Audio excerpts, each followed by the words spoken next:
So the primary election here in Jackson is coming up this Tuesday, and a lot of our candidates are off to a rocky start. So a big part of running for leadership in a state or a municipal election is transparency, or at least it is on paper. Specifically transparency about who's funding your campaign. So here in Jackson, March 25th was the deadline for candidates to submit their campaign finance reports so that voters would have plenty of time to review those before heading into the polls. But according to a couple stories from WLBT's investigative unit this week, precious few did that.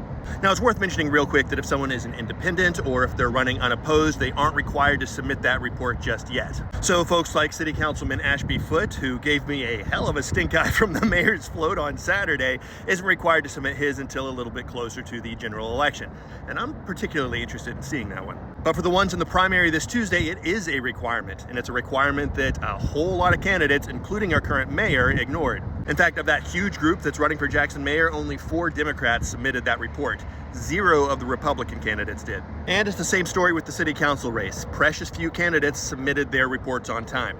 Ward 7 probably had the most candidates who followed protocol, but places like where I'm at in Ward 1, not a single one hit the deadline. Now, some of that can be chalked up to inexperience. A lot of these folks are running for the first time. And after LBT ran that story, 9 more candidates submitted their reports. For the mayor's race, though, only 2 of those candidates were among those 9, G and Wallace. Mayor Lumumba, our incumbent, whose campaign donations are at the center of a federal bribery case, still hasn't submitted.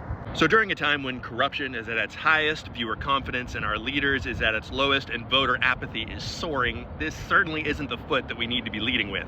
I know I'll be weighing this list very heavily going into the polls on April 1st, and I hope you will too.